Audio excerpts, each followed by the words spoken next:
550 രൂപയുടെ PPE kit 1550 രൂപയ്ക്ക് വാങ്ങിയെന്ന ആരോപണം സർക്കാരിനെ ചെറുതായല്ല പിടിച്ചുലച്ചത്. CAG റിപ്പോർട്ടിൽ കൂടി ഈ വിഷയം ഉൾപ്പെട്ടതോടെ പ്രതിസന്ധി കൂടി. വൈകാരികതയിലൂന്നിയായിരുന്നു മുഖ്യമന്ത്രിയുടെ മറുപടി. ആരോഗ്യ പ്രവർത്തകര് സ്വന്തം ജീവൻ പണയം വെച്ചാണല്ലോ ആ കാലത്ത് ജോലി ചെയ്തു വന്നത്.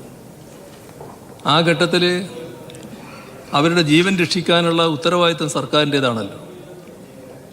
അടിയന്തര സാഹചര്യത്തിൽ ഒരുക്കേണ്ട ജീവൻ രക്ഷാ ഉപകരണങ്ങൾ അത് അടിയന്തര സ്വഭാവത്തോടെ തന്നെ വാങ്ങേണ്ടതായിട്ടുണ്ടല്ലോ.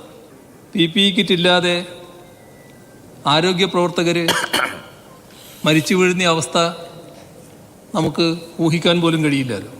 കോവിഡ് മഹാമാരിക്ക് മുൻപുള്ള 545 രൂപ എന്ന മാർക്കറ്റ് റേറ്റ് താരതമ്യം ചെയ്ത് വിലവർധന കണക്കിലെടുക്കാതെയാണ് ഇത്തരത്തിൽ പരാമർശം വന്നത്. മുഖ്യമന്ത്രി പറഞ്ഞത് അവാസ്തവമെന്ന് പ്രതിപക്ഷ നേതാവ്. സർക്കാർ രേഖകളും സതീശൻ ഉയർത്തിക്കാട്ടി. എൻ്റെ കയ്യിൽ മെഡിക്കൽ സർവീസസ് കോർപ്പറേഷൻ്റെ രേഖകളാണുള്ളത്. 1.5 മണിക്കൂറിനുള്ളിൽ 550 രൂപയിൽ വേണ്ട എന്ന് വെച്ച് 1550 രൂപയ്ക്ക് മേടിച്ച കഥയാണ്. എന്ത് ന്യായീകരണം പറഞ്ഞാലും അതാണ് വാസ്തവം. മുഖ്യമന്ത്രിയുടെ മറുപടി ഇങ്ങനെ: ഞാനിവിടെ CAG റിപ്പോർട്ടിന്റെ ഭാഗമാണ് പറഞ്ഞത്. അങ്ങ് ബഹുമാനപ്പെട്ട പ്രതിപക്ഷ നേതാവ് പറഞ്ഞ കാര്യം പ്രത്യേകമായൊരു പ്രശ്നമാണ്. അതെന്താണെന്ന് അതിന് കാര്യങ്ങൾ പരിശോധിക്കാം എന്താണെന്നുള്ളത്. പിന്നാലെ എത്തി ബ്രൂവറിയിലെ നിലപാട്. വ്യവസായം തുടങ്ങാൻ ഇനിയും ആളുകൾ വന്നാൽ സ്വാഗതം ചെയ്യുമെന്ന് മുഖ്യമന്ത്രി. ഇതിൽ കൂടുതൽ എന്താണ് വിശദീകരണം വേണ്ടത്? മദ്യനയത്തിൽ സുവ്യക്തമായി സർക്കാർ പ്രഖ്യാപിച്ച കാര്യങ്ങളാണ് നടപ്പാക്കാൻ ശ്രമിച്ചിട്ടുള്ളത്. വ്യവസായ നിക്ഷേപങ്ങൾ ടെൻഡർ വിളിച്ചല്ല അനുവദിക്കാറുള്ളത് എന്നത് നമുക്കെല്ലാവർക്കും അറിയാവുന്ന കാര്യമല്ലേ. ഇനിയും നിക്ഷേപകർ ഇതുപോലെ ഗുണപരമായ നിർദ്ദേശവുമായി വന്നാൽ സർക്കാർ പ്രോത്സാഹിപ്പിക്കുക തന്നെ ചെയ്യും. പദ്ധതിയിലെ അഴിമതി ആരോപണം ആവർത്തിച്ച ചെന്നിത്തല കൊക്കക്കോളയെ പൂട്ടിച്ചവരാണ് പാലക്കാട്ടെ ജനങ്ങളെന്ന് മുഖ്യമന്ത്രി ഓർമ്മിപ്പിച്ചു. അപ്പൊ ജനങ്ങൾ കുടിവെള്ളക്ഷാമം അനുഭവിക്കുന്നു.